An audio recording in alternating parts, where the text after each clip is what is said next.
Salam Bapak Ibu dan saudara-saudara yang terkasih dalam Tuhan. Bersyukur untuk pagi hari ini kita bisa bertemu kembali melalui media YouTube ini untuk bersama-sama merenungkan firman Tuhan.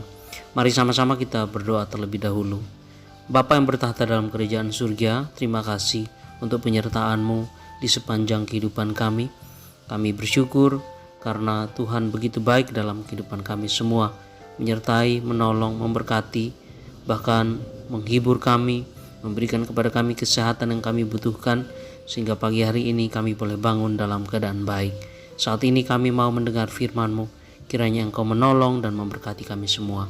Terima kasih Tuhan, dalam nama-Mu Tuhan Yesus kami berdoa, amin. Bacaan kita pagi hari ini terambil dalam Kejadian pasal 3 ayat 8 sampai ayat 19.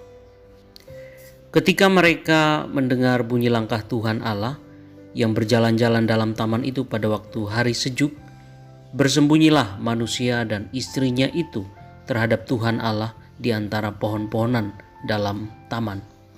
Tetapi Tuhan Allah memanggil manusia itu dan berfirman kepadanya, "Di manakah engkau?"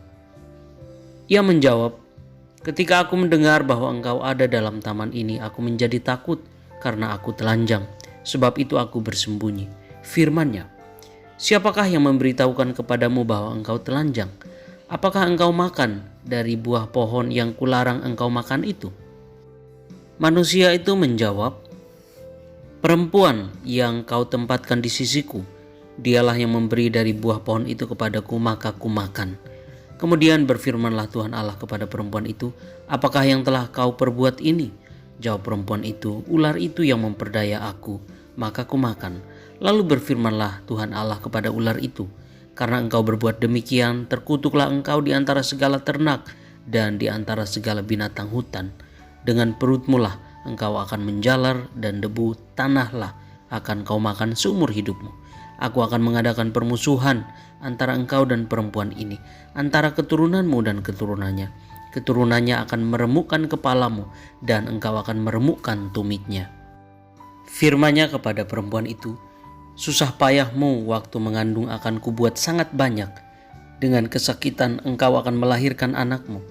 Namun engkau akan birahi kepada suamimu dan ia akan berkuasa atasmu." Lalu firman-Nya kepada manusia itu, "Karena engkau mendengar perkataan istrimu dan memakan dari buah pohon yang telah kuperintahkan kepadamu, jangan makan daripadanya, maka terkutuklah tanah karena engkau. Dengan bersusah payah engkau akan mencari rezekimu dari tanah seumur hidupmu.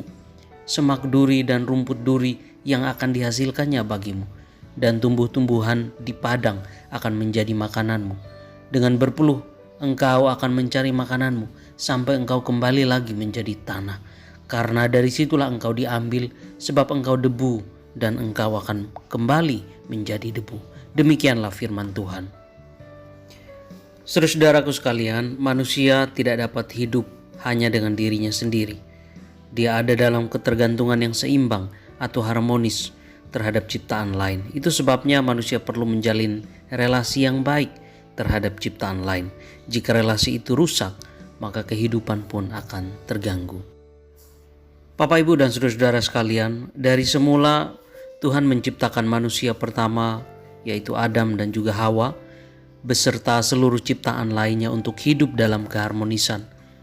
Mereka hidup bergantung satu dengan yang lain. Adam memerlukan Hawa sebagai penolong bagi dirinya. Hawa memerlukan Adam sebagai pelindungnya. Mereka memerlukan alam untuk kelangsungan hidup mereka. Alam pun memerlukan perawatan dan pemeliharaan dari manusia untuk kelangsungannya. Ini tidak lain adalah mata rantai yang menunjukkan ketergantungan yang seimbang atau harmonis. Tetapi rupanya mata rantai itu menjadi putus, sehingga keseimbangannya menjadi terganggu dan kehidupan bersama menjadi rusak.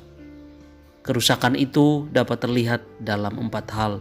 Yang pertama, rusaknya relasi antara manusia dengan dirinya sendiri.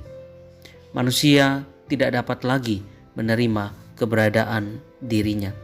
Kemudian yang kedua adalah rusaknya relasi antara manusia dengan Allah. Manusia berusaha menyembunyikan diri dari Allah. Dan kemudian yang ketiga adalah rusaknya relasi antara manusia dengan sesamanya. Manusia melemparkan kesalahan kepada sesamanya. Hal ini menunjukkan rusaknya relasi antara manusia dengan sesamanya. Selanjutnya, saudara-saudara, adalah rusaknya relasi antara manusia dengan alam dan ciptaan lain. Perempuan melemparkan kesalahan terhadap ular. Hal ini menunjukkan rusaknya relasi antara manusia dan ciptaan yang lain. Paling tidak, saudara-saudara, ada dua hal yang menjadi akar penyebab kerusakan relasi. Yang pertama adalah pementingan diri. Hal itu dapat kita lihat ketika manusia makan buah pengetahuan yang baik dan yang jahat. Tindakan itu didorong oleh keinginan untuk menjadi sama seperti Allah, tahu tentang yang baik dan yang jahat. Rupanya ketika itu ada suatu pemahaman bahwa mengetahui yang baik dan yang jahat adalah mutlak menjadi wewenang Allah. Oleh sebab itu, ketika manusia memakan buah itu, maka ini berarti manusia ingin menjadi sama seperti Allah. Manusia mengambil sesuatu yang bukan menjadi hak dan wewenangnya. Tindakan seperti ini hanya bisa dilakukan jika manusia didorong oleh pementingan diri sendiri.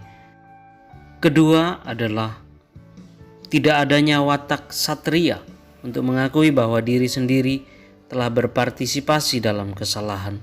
Ketika akibat dari perbuatan itu menuntut pertanggungjawaban, manusia satu dengan yang lain tidak mau mengakui kesalahannya.